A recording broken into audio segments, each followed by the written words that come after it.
put a smile on your face when you're moving from place to place. Good morning, good morning, morning, good morning, morning. Welcome back to the morning show on Tobago Updates. I am Adanna Combie, and we're in studio this morning with Mr. John Procope, and he is an environmental activist. And we're talking about his swim, his continued swim from Tobago to Trinidad to be continued. Good morning and welcome to our show this morning. How are you? Good morning. I am very well, thanks. Right. So we're talking about your swim. You know, your swim from Tobago to Trinidad to be continued. What does this mean? Give us a little recap of what has happened and why we're swimming from Tobago to Trinidad and stuff like that.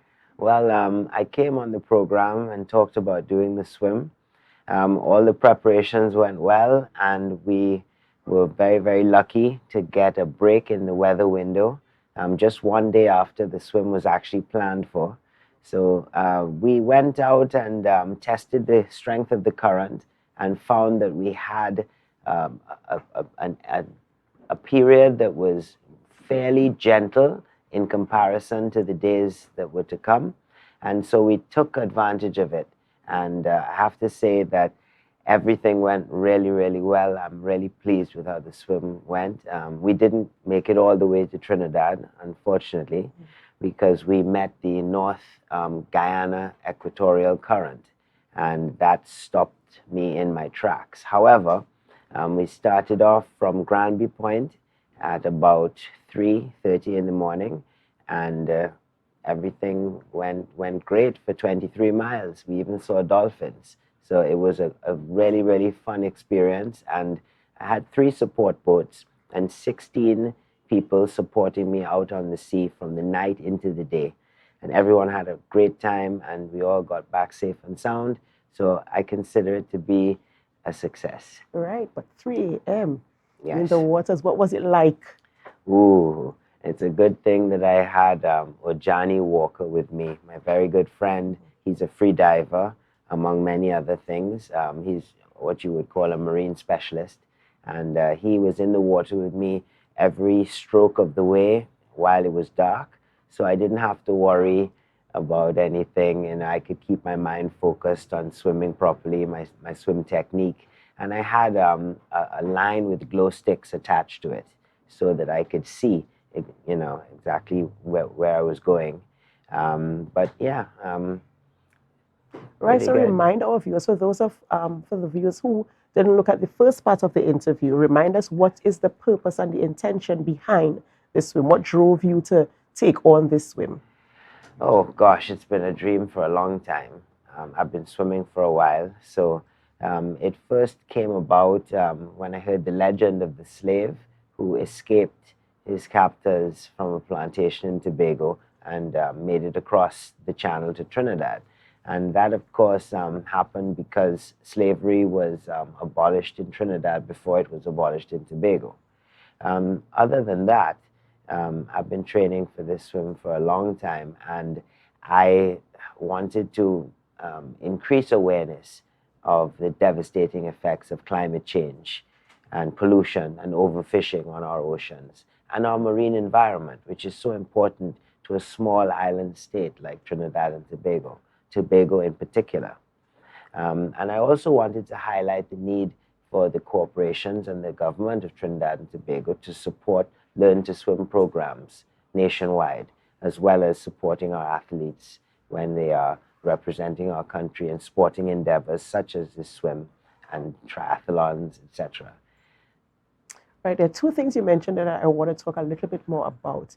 You said the importance of overfishing. Yes. Right?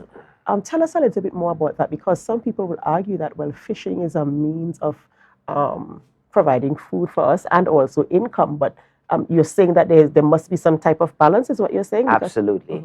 I operate a sustainable seafood business, and I am also involved in the Tobago lionfish eradication project. So fishing that we do in Tobago is not what you would call overfishing. Overfishing is industrial fishing. Those very large long liner boats that come and fish in our waters, those are the vessels that we're sort of referring to when we're talking about overfishing. The subsistence fishing that takes place from small fisher folk from Tobago is not what we would consider overfishing. So are we running a steady ship in terms of our fishing here? We are, although we do need to tighten up our standards and procedures. We have all of the rules and regulations, and they're not necessarily adhered to and followed. But there's a lot of room for improvement. And I think that the marine industry, the fishing industry, needs to be rehabilitated so that we will have fish for generations to come. And the reason that I'm involved in lionfish eradication is because these are an invasive alien species. And so I encourage everybody to go out and eat as much lionfish as possible. Right. Also, you mentioned about pollution, right? That is something that we really need to pay a lot of attention to, because I know it has been an issue for a very long time and it continues to be an issue. But I've seen where there have been initiatives where there's some cleanup, where sensitization is done. So, of course, we need to continue with the sensitization of pollution. Yes. And, of course, recycling is very important. And I have to say that I'm very glad to see that we are doing recycling initiatives in Tobago. That's right. This is very important because there's so much plastic in the ocean, and eventually we get the plastic back in the fish that we eat. So it's a cycle, and we really need to be aware of how connected we all are, you know. Right. Yes, and also I want to talk about, you said that the government needs to provide more training, and that people need to be as simple as I am. I don't think I'm a professional swimmer. I don't even think I'm a basic standard swimmer. So that is also a good investment to make for people, especially people who are living on an island that is surrounded by water. Absolutely. I mean, your ability to swim saves lives, and also allows you to enjoy the marine environment and make the connection that you need to make in order to appreciate it and to protect it and conserve it for generations to come. And also to embark on initiatives like you did. You know, because if you don't have the skills to go swimming, there's no way you would attempt that type of feat, you know. And I'm really happy to hear that you attempted it and that you were inspired in the way that you were inspired to take on this swim and that you had all the support. So tell us a little bit more about the actual support system that you had, because you did mention one of your friends being there, who's a diver.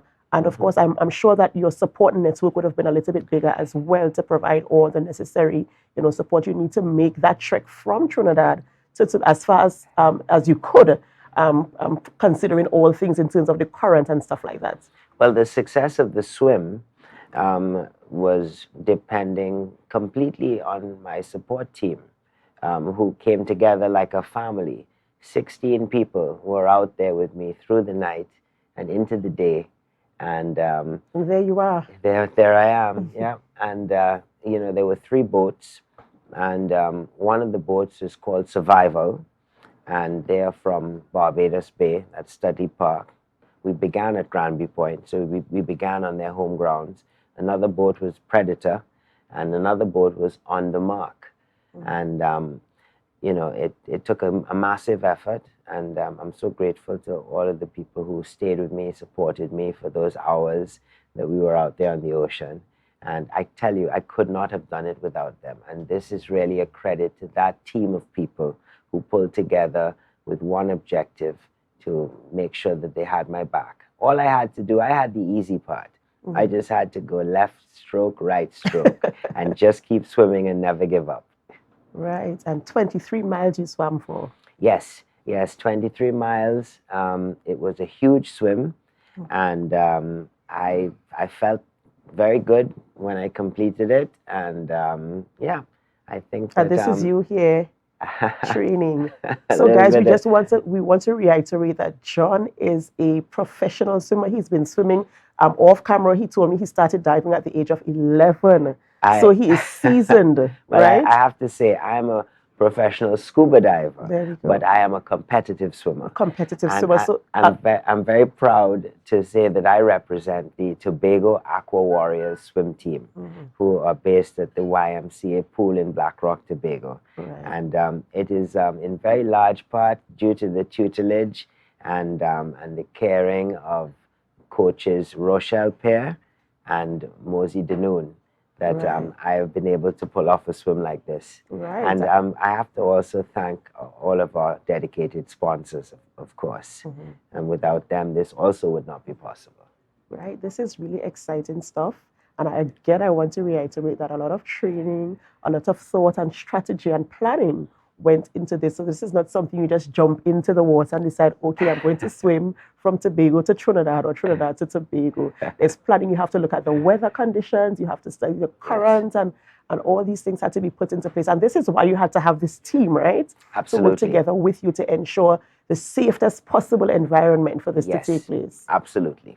Right. And, I too want to say thank you for the sponsors for us to have this experience with you. Yes. It's not just your thing.